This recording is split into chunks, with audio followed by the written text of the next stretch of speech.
pemirsa, saat imam membaca Al-Fatihah, baiknya kita mendengar dulu atau kita ikut baca, atau setelah itu baru kita baca. Baiknya dengerin dulu walaupun amin, baru kita baca Al-Fatihah. Biasanya imam itu kan diam sejenak, itu kesempatan, jadi nggak apa-apa. Jadi kita ambil kewajiban kita dan coba rasakan kalau kita baca Al-Fatihah itu koneksinya lebih kuat. Jadi batin itu terasa lebih terikat kepada Allah Subhanahu Wa Taala. Tapi kalau kita nggak membaca, nanti pikirannya kemana-mana. Ya, pikirannya pasti kemana-mana. Inilah rahasia kenapa Imam Syafi'i berdasarkan hadis yang saya sebutkan tadi mengatakan wajib baca Fatihah. Ya, untuk makmum dianjurkan hampir mendekati wajib, karena munajat tidak dapat diwakilkan. Bermunajatlah sendiri kepada Allah Subhanahu wa Ta'ala. luar biasa jelas ya. Ya, karena kita mau tarawih sebentar lagi ya. Dan sudah selesai ya perdebatan tentang masjid kok warna merah. Ya, Rasulullah sering menggunakan putranya pakai pakaian merah. Kalau Anda berperang, Anda kalah, kibarkanlah bendera putih. Anda menang, lokasi itu tancapkan bendera merah. Jadi bagi Muhammad ini adalah masjid kemenangan. Alhamdulillah. Siapa tuh punya ide itu? Lagi ngobrol lagi. Oke, ada pertanyaan. Monggo 1, 2, 3, 4, 5, 6, 7, banyak sekali. Sini. Nanti ada 5 pertanyaan aja mungkin kita bagi 2. Langsung ke pertanyaan ya.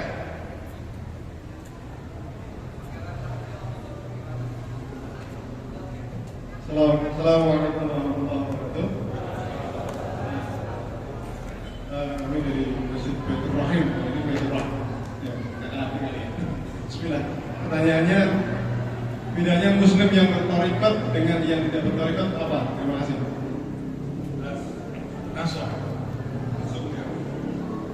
Muslim ini kan artinya orang yang mengamalkan zahirnya syariat. Jadi sholatnya masih pakai rukun dan syarat. Rukun syarat itu minimalis. Kalau rumah kayak rumah sederhana, bukan rumah makan sederhana, beda. Ya. Kalau belum berthariqah, biasanya belum tahu cara menyelaraskan antara ini otak, lisan sama qalbu, belum bisa tahu.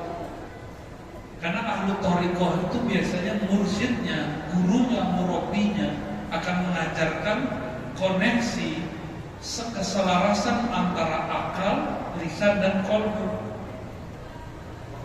Coba duluan mana? Lisan, otak atau qalbu? Duluan mana? Beneran? Niat itu di mana? Niat di qalbu. Adapun ungkapan itu melafazkan niat, cara mengkondisikan qalbu. Imam Syafi'i pernah menyebutkan lafaz daripada niatnya sebelum sholat, cuma lafaznya lebih ribet. Gak mungkin saya bacakan di sini. Kalau kita kan pendek, usolli fardhol maghribi selesai, gampang. Imam Syafi'i agak sedikit menunjukkan ubudiyahnya. Ya Allah, aku sholat untuk menunaikan ubudiyahku kepada Engkau. Baru belum takbir. Maka sholat itu dimulai dari qalbu. Dimulainya dari qalbu. Tapi kenapa orang sibuk sholat nyari kaki? Nggak ada ketawa. Ya. Itu kayaknya korban ya. Korban ya. Kalau dalam sholat nggak nyari kaki lagi, nyari kaki sebelum sholat. Kalau sudah takbir nggak ada lagi kaki nyari-nyari, nggak ada. Kalau sudah takbir itu bid'ah. Sebelum takbir takbir baru ente cari kaki orang. Ya. Yang benar gitu ya. Kapan nyari kaki? Kalau habis takbir, bid'ah. Emang dia doang bisa ngomong bid'ah ya? Kita juga bisa ngomong bid'ah. Ini kan dulu pakar pembid'ah. Ya apa bid'ah? Kayaknya ceramah kalau nggak ada kata bid'ahnya nggak puas. Dulu Pak, mantap. Itu Bang Lid. Terjawab? Cukup ya.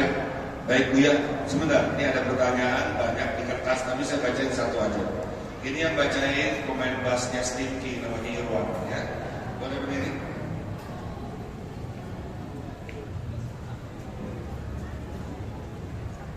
Assalamualaikum, bismillahirrahmanirrahim. Ini ada yang bertanya. Izin bertanya Ustaz. Berkaitan dengan wasiat sebelum kematian, ada seorang berwasiat sebelum kematiannya, beliau berpesan kepada anggotanya atau organisasinya agar tidak saling berprasangka buruk atau huzon, agar organisasi tersebut tidak terpecah belah. Kemudian hal tersebut terjadi, orang tersebut meninggal.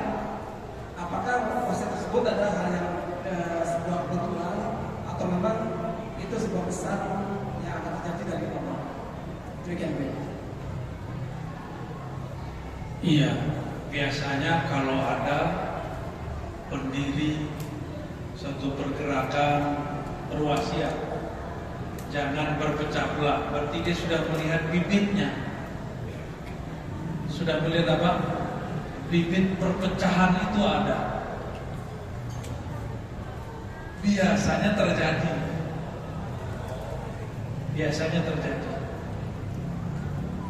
Dan itu sudah banyak, bukan 1-2 kelompok ya. Jelas ya, singkat jawabannya ya. Silakan Mas di sebentar ya, silakan dengan monggo.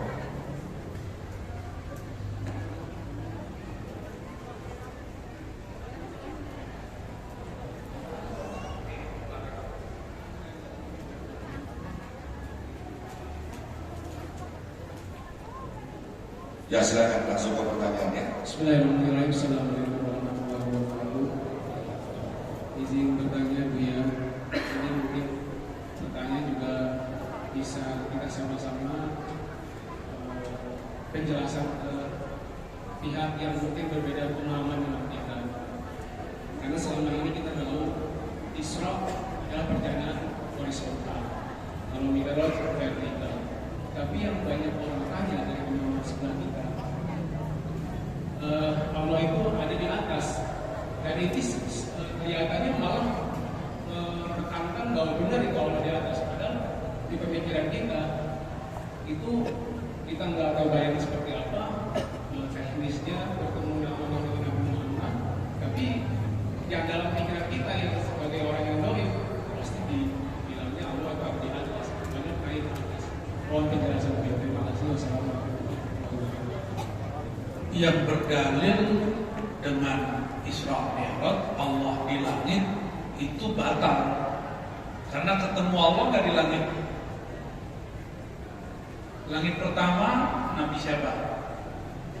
Ada Isa itu. Nomor 2 tuh Nabi Adam 1, apalagi Nabi 2, 3 Isa dan Yahya nomor 2. Langit ketiga ya salah, Nabi paling kuat 3 ya. Kirain dia mau ngomong nomor 4. Nabi yang ngajarin aksara pertama kali, asal aja. Ente artis ya, bukan santri. Kalau santri yang kecak langsung. Nabi Idris. Ngomong gitu Buya. Langit berapa lagi? 5 yang jenggot paling panjang itu Nabi siapa? Nabinya orang Bani Israel.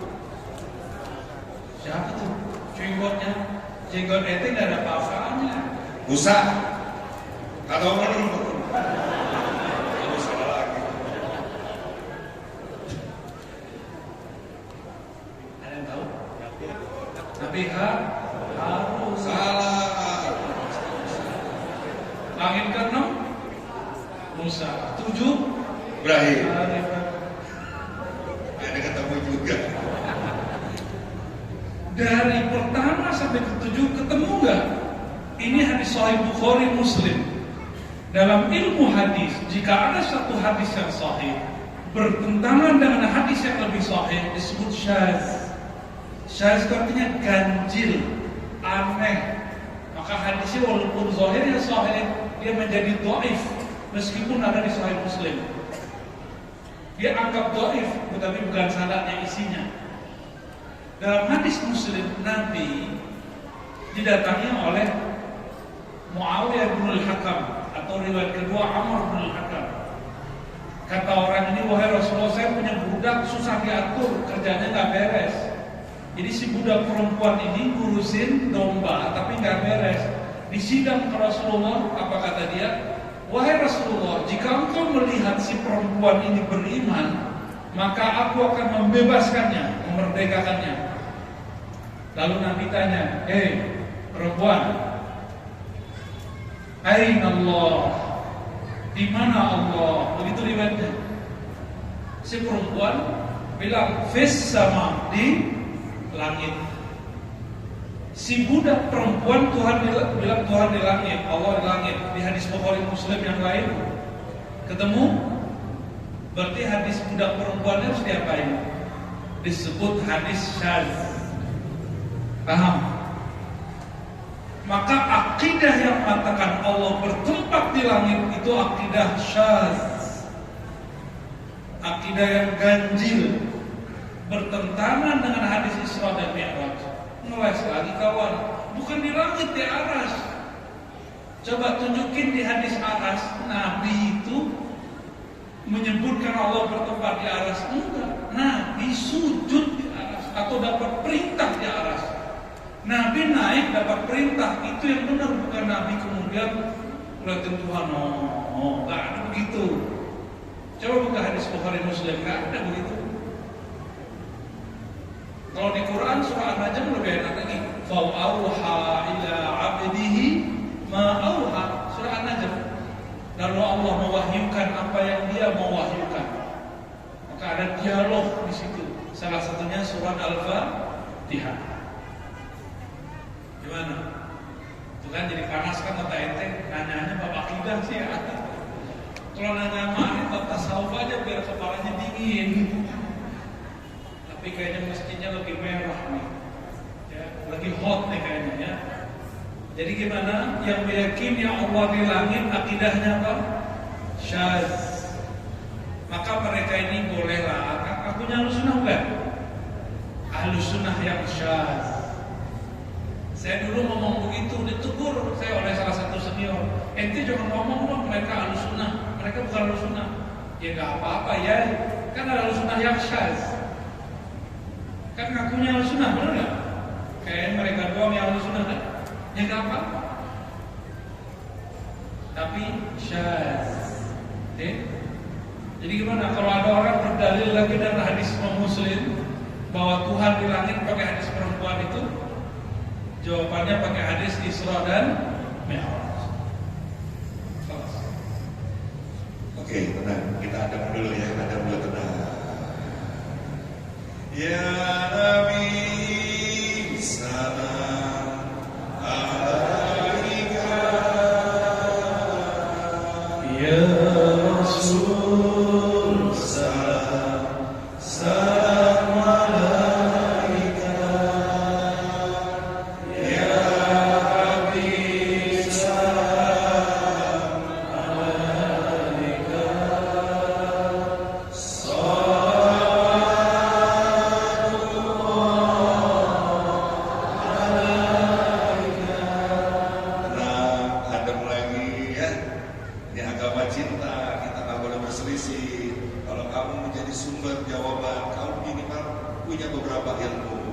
hanya satu kebenaran datang dari kamu. Oke?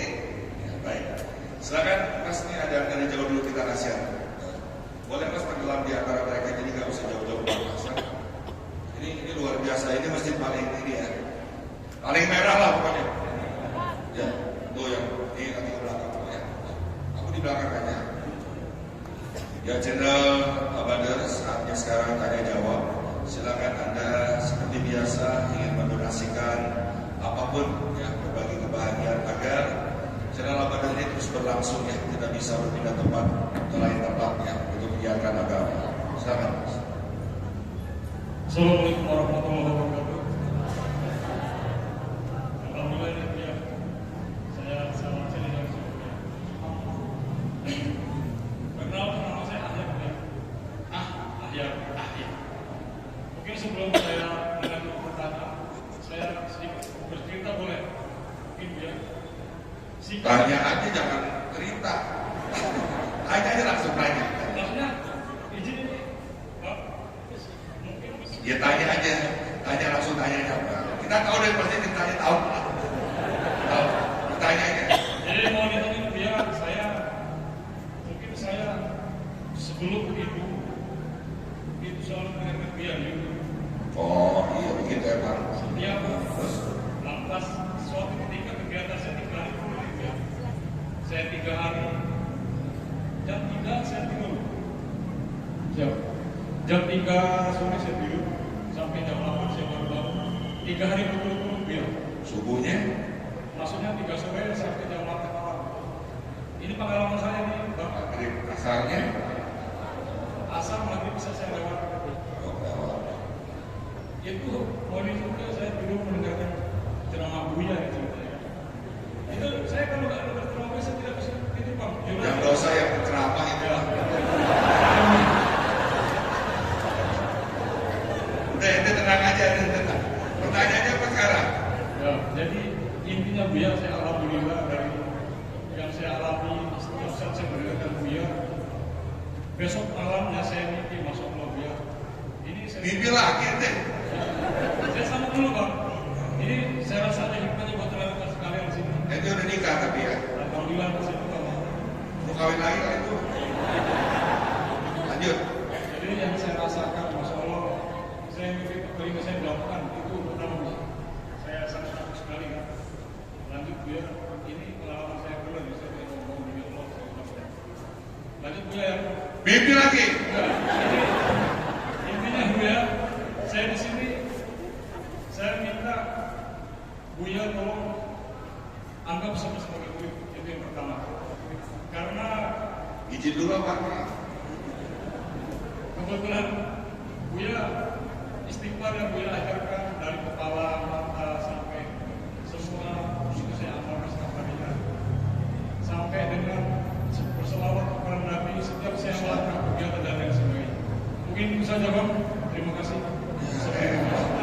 Makan.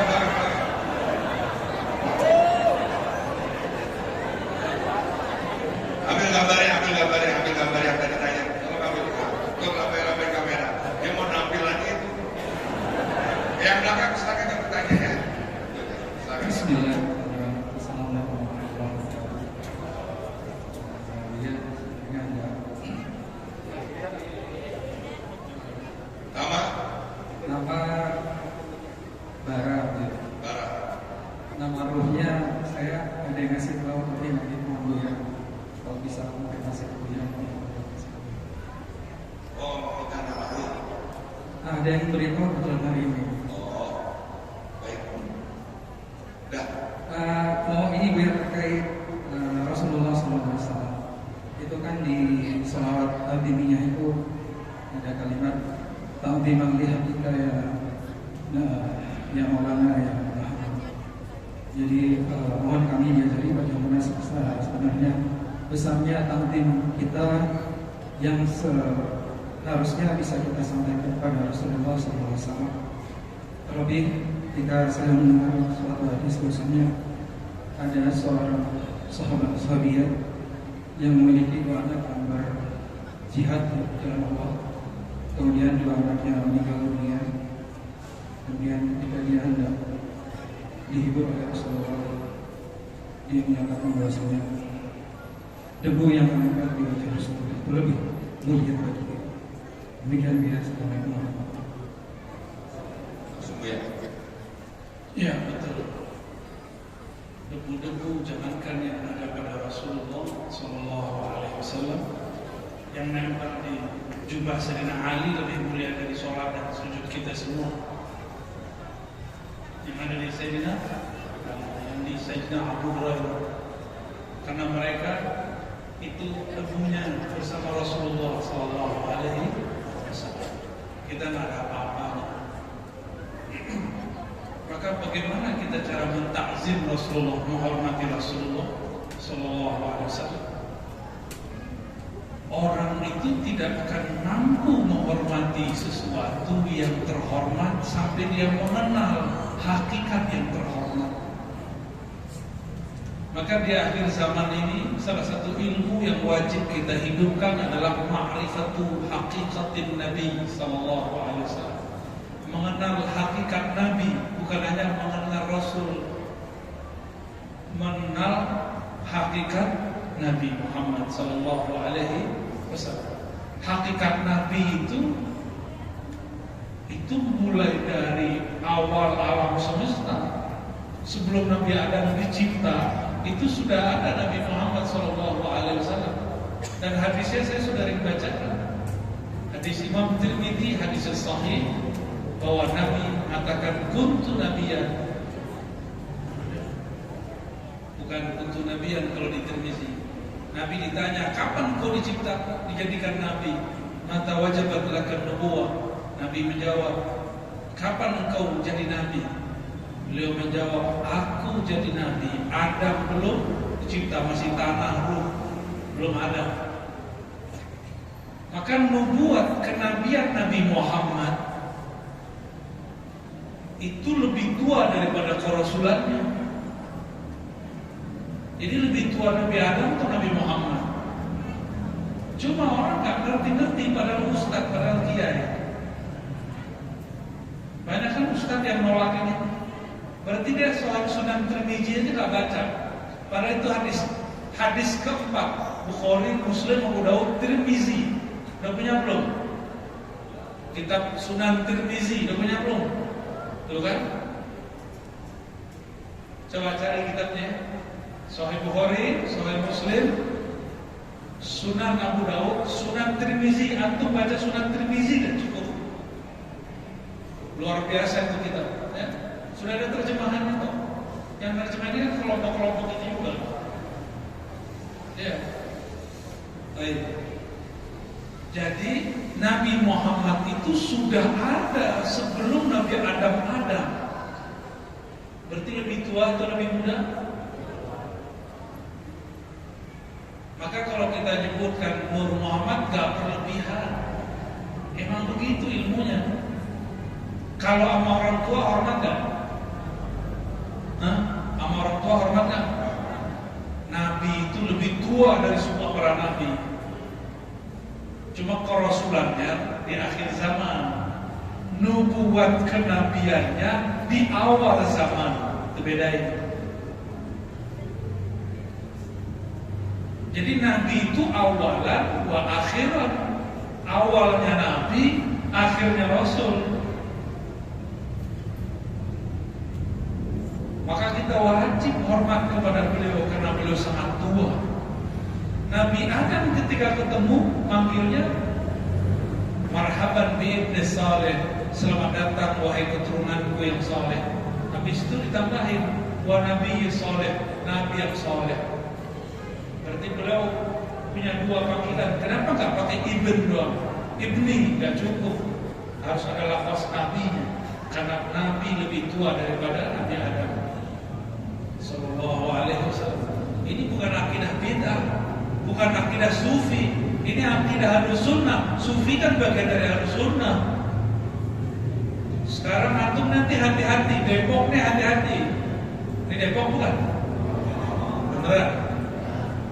Mulai hati-hati, nanti sufi bakal dituduh Syiah. Sufi bakal dituduh. Yang kedua, hati-hati yang selamatan. Ente bakal dituduh Syiah. bakal dituduh Syiah Maulidan. Nanti mereka gulirkan Syiah, itu Syiah, biar bentrok. Dan itu sudah sukses di Suriah. Presidennya dituduh Syiah, sekarang perang, sampai sekarang nggak berhenti. Masih di perbatasan itu masih belum beres. Orang kita kirim duit ke sana, dikirimnya ke siapa? Dikirimnya ke pemberontak, bukan dikirim ke rakyat. Itu kejadiannya. Jadi mari mengenal Rasulullah, mengenal Nabiullah. Maka saya ada sebuah sholawat. Allahumma salli ala nabiyyina Ahmad wa rasulina Muhammad wa khalifatina al-Mahdi, atau wal Mahdi khalifati Sayyidina Muhammad, bisa begitu. Jadi nabiyyina Ahmad, rasulina Muhammad,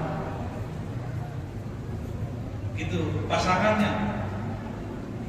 Allahumma salli ala nabiyyina Ahmad wa rasulina Muhammad wa ala alihi wal mahdi khalifatihi wa sallim. Itu aja.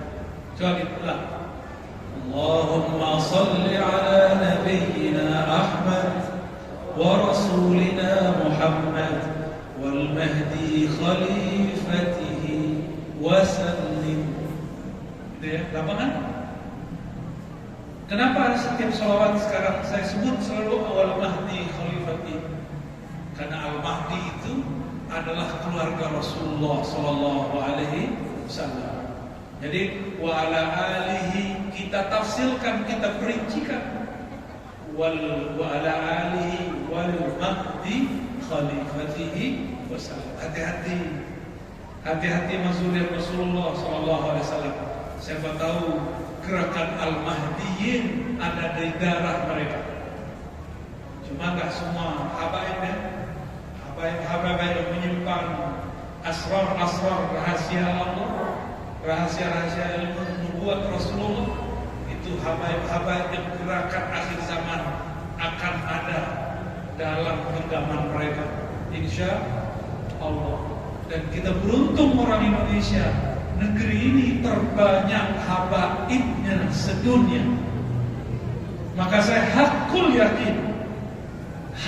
yakin kebangkitan Islam ada di sini. Coba negeri mana sekarang yang pengajiannya masih seramai negeri kita? Ini kota loh Pak, dekat ibu kota loh. Gak ada, hanya negeri ini. Ini nikmat luar biasa. Makanya saya tanya lagi, antum yang baru pulang umroh, kan tadi saya waktu di bandara, ini saya belum sempat istirahat Bang Dik. Habis antar ayah anda pulang, saya langsung balik. Itu di bandara sudah banyak orang umroh. Di Saudi itu yang indah untuk diziarahi dua aja, Makkah, Madinah. Tapi antum coba lihat, ada nggak orang Maulidan di Mekah? Ada nggak orang Isra Mi'raj di Mekah? Udah nggak ada. Dulu banyak. Dulu di situ pusatnya. Dan ulama kita ngambil dari Solo semua. Sekarang udah sepi. Maka Indonesia sedang dimekahkan oleh para ulama, sedang dimadinahkan oleh para wali. Ini nikmat besar dari Allah SWT. Maka saya berpesan terus, masjid ini hidupkan maulid Nabi. Ya, selalu. Mau orang bilang biarin, kita jalan terus. Maulidan, baca sholawat, kisahkan tentang hidup Rasulullah SAW. Insya Allah Allah berkahi. Amin ya Rabbal alamin. Itu cara mentahzim Rasul ya, Kang Ahyar. Benar Kang Ahyar? Ini Ahyar Barak, Kang Barak. Baik Bu ya, jadi menurut saya itu benar kata Bu ya, sufi itu adalah orang yang mampu melihat realitas kenyataan hidup atas nama cinta. Dia dihina, dia balas dengan doa. Dia dipuji, dia tidak memantaskan dirinya untuk dipuji. Pujilah Allah, begitu. Ente benar-benar sufi. Yuk, biar semuanya menjadi sufi. Al-Fatihah.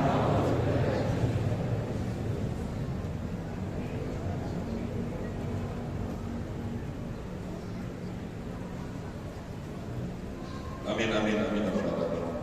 Ini ada Wendy membacakan pertanyaan.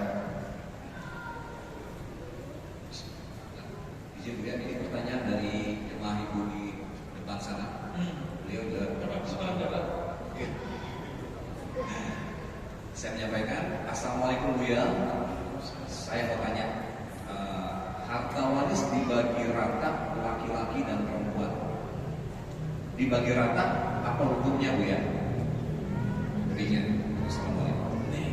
Hal yang disebut harta waris jika dibagi setelah meninggal. Kalau sebelum meninggal udah dibagi rata, nih kamu dapat sekian, kamu dapat sekian, itu bukan harta waris namanya. Boleh. Tapi kalau sudah meninggal belum dibagi, sebaiknya mengikuti hukum waris. Dan ilmu ini sudah mulai langka karena orang jarang mengamali. Jadi kalau ente bagi, biar gak konflik, bagi aja dulu.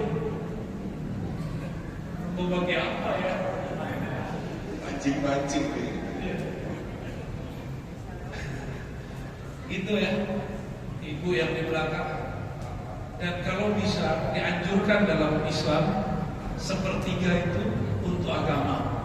Kalau duit banyak, harta banyak, sepertiga untuk agama. Jangan ngomong gini, untuk pesantren Quran. Jangan begitu, untuk agama, selesai. Kalau cuma bilang pesantren Quran, makanya sekarang banyak pesantren Quran, tapi gak jelas syaratnya.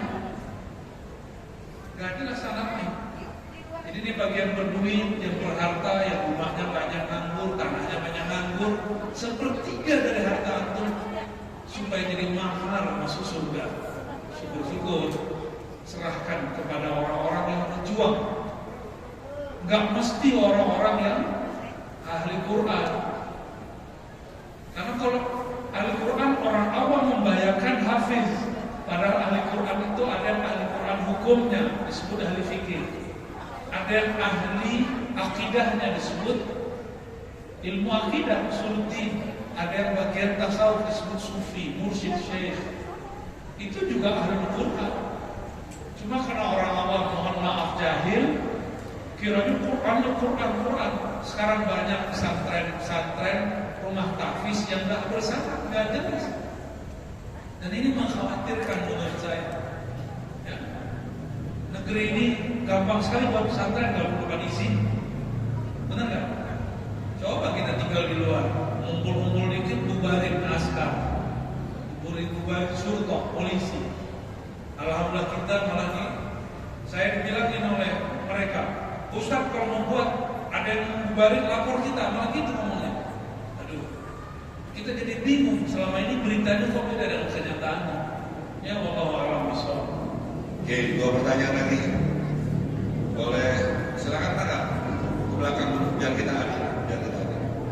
Kamu yang di depan mungkin tanpa jarak ya Buya, ya. Yang di belakang terharap oleh kameramen. Kita kasih dia sedekah pertanyaan. Kamu dekat senyum aja ya.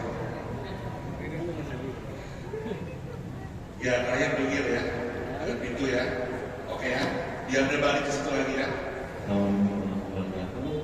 Nama saya Rizky. Saya melanjutkan pertanyaan dari akhir juga mengenai salat, ya. Tanya saya, apakah kalau dengan kita ngaji seperti ini dan juga saya selalu dengar nonton videonya Buya juga, apakah kita bersama Buya dan Rasulullah seperti itu? Karena saya nanti nggak dianggap sombong itu cinta Nabi Muhammad saya. Ya, baik, pertanyaannya jelas dan MC balik lagi. Anda ada di pintu, itu pertanyaan terakhir dari itu. Itu aja, tambah baik gerbangnya surga lah. Iya, siap kami. Ya, silakan Buya. Apakah dengan ikut pengajian ini berarti kita sudah menjadi Jangankan hadir begini antum lewat online, yang penting di kolbunya tasdik atau arti tasdik, membenarkan, percaya, maka sah jadi murid. Tapi kalau cuma dengar-dengar, ada lagi yang coba-coba dulu lah, ya itu namanya murid coba-cobi. Banyak juga, ada juga yang hadir pengen coba-coba, gak apa-apa, coba-coba aja dulu, kali gak cocok kan, yang penting gak jadi murid, gak apa-apa. Saya sudah sampaikan teman-teman, saya tidak terima bayar, saya hanya mentalkin zikir, ya. Dan saya difitnah melakukan bayat online, ya salah, ya. Bayat ke online, ya. Dan saya juga difitnah melakukan bayat jual nama ruh. Itu yang dapat nama ruh bayar nggak tuh? Ada yang bayar nggak dapat nama ruh? Siapa yang udah dapat nama ruh? Angkat tangannya. Antum bayar nggak? Nggak ada bayar kan? Nggak ada bayar. Tapi saya difitnah dan guru saya difitnah. Kami menarif itu nama ruh. Ya salah. Kita sudah bantu, malah kita difitnah. Kita buat kak, jadi malah dia nantang. Nggak ada nama ruh. Dia nggak baca, dibilang nggak ada. Di kitab Ghunyah Imam Syekh Abdul Qadir Jilani, bagian belakang risalah tasawuf, murid jika dia sudah sampai di maqam murad, Allah akan berikan dia nama dengan nama yang hanya Allah yang tahu. Nama ini disimpan oleh Allah dalam qalb Rasul dan pewarisnya Rasulullah SAW. Dan Allah akan berikan dia laqab Al-Qab yang hanya Allah yang tahu. Ilmunya disimpan dalam qalb Rasul, dari Rasul turun kepada para walinya. Itu ada kitabnya. Belum lagi Rasail Ibnu Sab'in. Ibnu Sab'in menyebut kepada anaknya, wahai anakku, Allah menamakan engkau Abdul Haq. Jangan lupakan nama ini sampai mati, ada teksnya. Nama KTP, punya nama KTP enggak? Zaman dulu orang punya KTP enggak? Nabi menyebut dirinya, ana Muhammad, ana Ahmad, ana Mahi, ana Aqib. Itu berapa nama tuh? Ana Muhammad, ana Ahmad, ana Mahi, ana Aqib. Banyak nama Nabi. Di Dalail ada 200-an nama Nabi Sallallahu Alaihi Wasallam. Banyak, sangat banyak nama Rasul Sallallahu Alaihi Wasallam. Begitu juga kita. Dan Syekh Hisham Tabbani juga mengatakan satu orang bisa punya lebih dari satu nama. Sekarang dibuka ilmu itu malah syok, aneh. Maka ilmu ruh ini akan menjadi pembeda antara barisan ulama-ulama yang bermarifat dan ulama-ulama yang tidak bermarifat. Nanti garisnya di situ, di ilmu ma'rifatul ruh, mengenal tentang ruh. Kata kawan saya lagi, Allah bilang, wa ma'utitum minal ilmi illa qalila. Kamu tidak diberi ilmu ruh kecuali sedikit. Sedikit menurut siapa ini? Kalau sedikit menurut orang kaya, itu duitnya berapa? Siapa artis yang pengacara kaya itu? Nah, itu Hotman Paris, kalau dia bilang dikit itu berapa tuh? Tanya sama dia ya. Siapa lagi pengusaha yang kaya? Yang muslim. Nah, oh yang punya tol, Yusuf Hamka, Masya Allah, tanya sama dia. Dikit versi dia berapa? Kalau dikit versi kita ya 500 kopek. Bagi dia 500 juta itu dikit, itu cuma batuk doang. 500 M kentut doang. Satu T mereka biasa, investasi mereka itu gede-gede. Itu baru manusia loh. Manusia berapa? Manusia. Gimana Allah Subhanahu wa Ta'ala? Allah kalau bilang, kamu tidak diberi ilmu tentang ruh kecuali sedikit.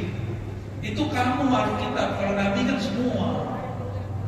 Itu nggak masuk Nabi, kan Nabi diperintah ngomong ke mereka, hei ahli kitab, kamu tidak diberi ilmu tentang ini kecuali sedikit. Tapi sedikitnya Allah kan banyak. Kalau Nabi, wa ma utita ya Muhammad, kamu tidak diberi Muhammad kecuali katsiratul badar. Itu mafhum mukhalafahnya, pemahaman yang ada di baliknya. Jadi siap-siap saja nanti jamaah kalau ada orang menyesatkan Bangdik karena ikut kajian saya, ya nanti akan banyak yang memfitnah kita.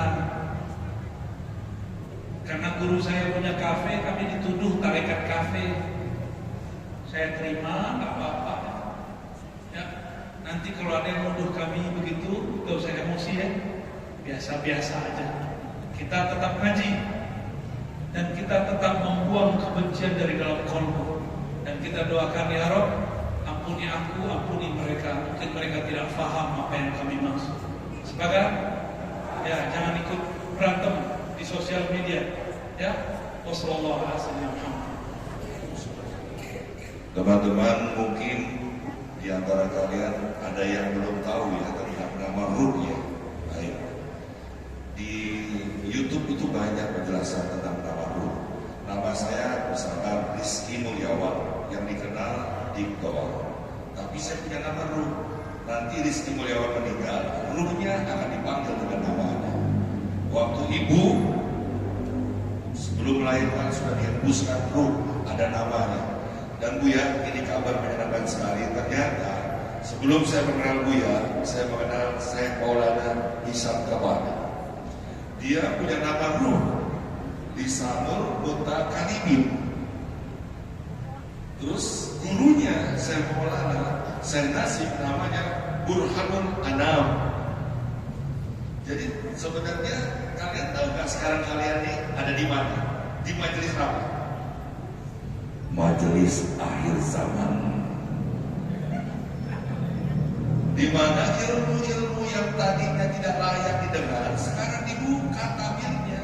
Kalau Anda nggak percaya Nabi kita ini Nabi akhir zaman, siapa yang mengingkari itu? Gak ada kan? Ya ayo dong. Bagi nasib pencari akan mendapatkan nama itu. Ayo cari mulai sekarang ya.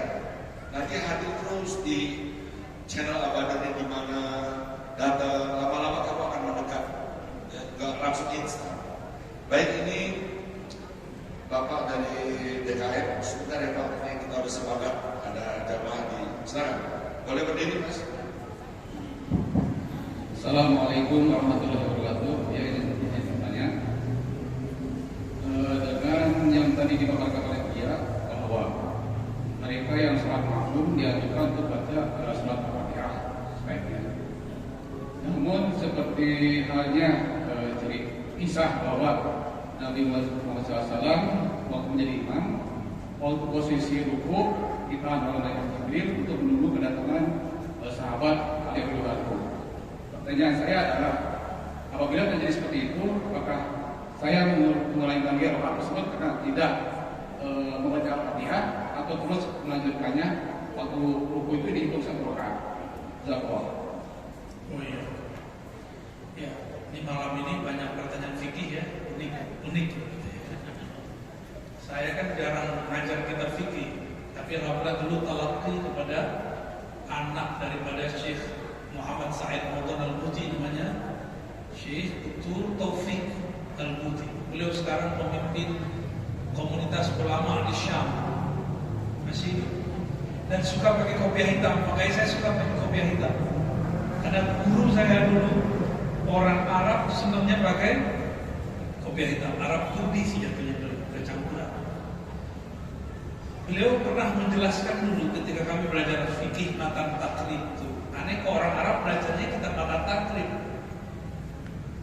Matan takrib itu kitab pegangan anak kelas 1 sanawiyah, benar nggak?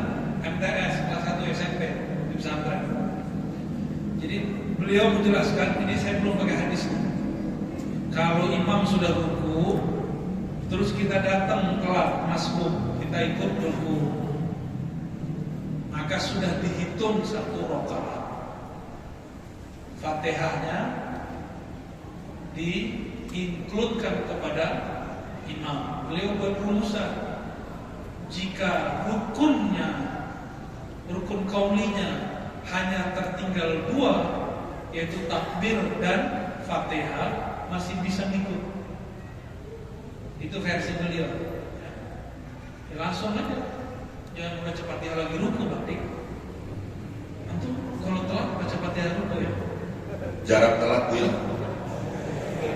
Kalau dia jadi imam, dia punya musola sendiri, curang. Kalau saya untuk kehati-hatian supaya hilang syak, walaupun kita dapat ruku, kita bangun lagi, nanti kita sempurnakan. Ini menghilangkan syak, karena Nabi mengatakan ma yaribu, tinggalkan yang engkau ragu. Dan hampir semua orang yang ruku, waktu masbuk dia langsung ruku, pasti dia syak, mending dia langsung berdiri. Jadi imam assalamualaikum, dia langsung tambahin 1 rakaat. Ini bab namanya al-khuruj minal khilaf, keluar dari perdebatan. Itulah hakikat mazhab Syafi'i. Ya, jadi syaratnya 1, keluar dari perdebatan, ambil amal yang paling berat. Kalau yang ringan kan langsung assalamualaikum. Kalau yang berat, nah, menurut ahli fikih itu berat, tapi bagi seorang sufi itu nikmat. Karena bagi sufi, 1 lafaz, 1 takbir dalam sholat itu suatu kecanduan. Nikmat ya, bukan main. Allahumma sholli ala sayyidina. Masya Allah, Masya Allah. Ini terakhir dari DKM.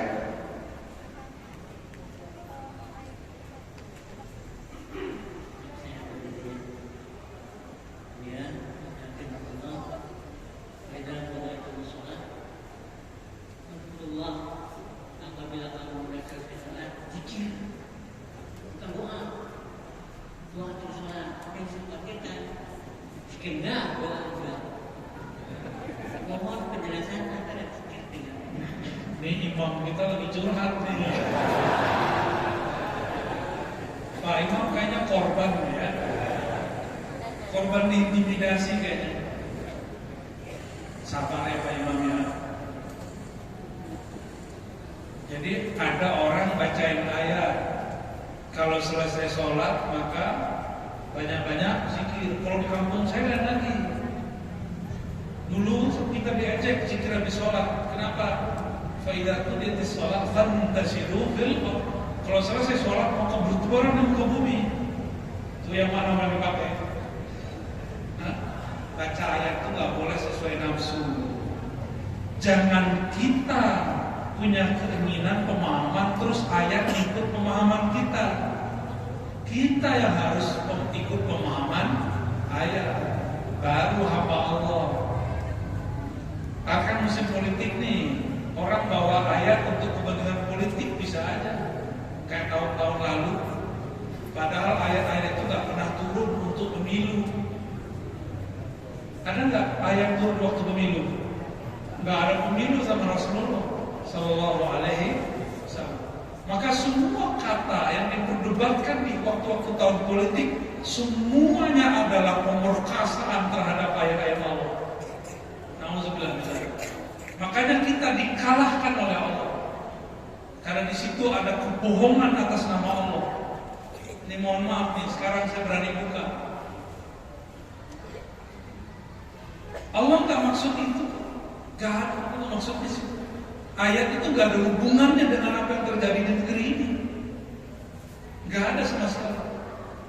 Tapi kita giring-giring, dan saya takut kita kena ayat man qala fil Quran bi ra'yihi falyatabawwa maq'adahu minan nar. Siapa yang berbicara tentang Quran dengan rakyunya, dengan kepentingan golongannya, alirannya, apalagi politiknya, siap-siap tempatnya di neraka. Semoga yang berlalu itu tidak terulang lagi di masa depan. Sepakat? Ya, jangan sampai terjadi lagi. Ya, ayat dipelintir-pelintir, baik pro atau kontra sama aja, sama sama-sama melintir dua-duanya. Makanya mohon maaf, saya kemarin gak ikut politik manapun, walaupun saya nyoblos sesuatu, tapi gak ikut manapun. Dan perlu antum tahu, saya tidak ikut partai manapun, gak ada urusan. Partai kita Hizbullah, partainya Allah, mengenal Allah Subhanahu wa Ta'ala. Mau orang debat politik gimana, gak ada urusan. Urusan kita ngaji mengenal Allah, dan kita dukung mana yang maslahat untuk negeri ini. Ya, maka misi saya satu, Bapak Ibu, saudara sahabat, yang mendirikan bangsa ini kebanyakan wali-wali Allah. Benar? Benar. Maka yang mengganggu negeri ini berarti menyerang, menyatakan perang kepada wali-wali Allah. Maka kita wajib menyatakan perang balik buat mereka. Mereka pakai opini, kita balas opini. Mereka pakai agama, kita balas pakai agama. Kalau belum pakai senjata, kita masih aman, Pak. Kalau pakai senjata, kalau Pak, ya sabar ya. Kalau mereka udah main senjata, antum siap? Ayo takbir. Allahu Akbar. Ngeri juga. Aduh, jantungannya mau pecah. Cukup ya. Semoga bermanfaat. Semoga Allah memandang kita ridhonya. Semoga Allah berikan kita istiqomah di jalannya. Allahumma ya muqallibal qulub, wahai yang membolak-balik hati, shalli ala sayyidina Muhammad, shalli ala sayyidina Ahmad. Ya Allah, sampaikan salam kami kepada qalbu Nabi Muhammad, salam kami kepada ruh Nabi Muhammad, salam kami kepada jasad mulia Nabi Muhammad, salam kami kepada kuburan mulia Nabi Muhammad sallallahu alaihi wasallam. Allahumma ya ahad, sama-sama. Allahumma ya ahad, salli ala Ahmad. Allahumma ya ahad, salli ala Muhammad. Allahumma ya ahad, salli ala al-Mahdi khalifatika ya Allah ya ahad. Ikuti. Ahadatullah.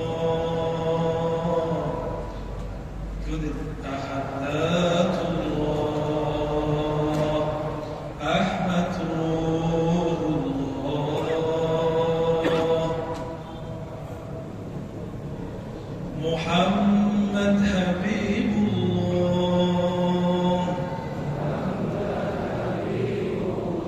Al-Mahdi Khalifatullah.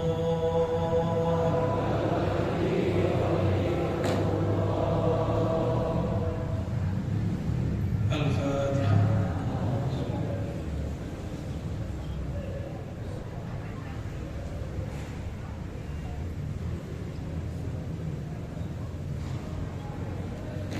ربنا آتنا في الدنيا حسنة وفي الآخرة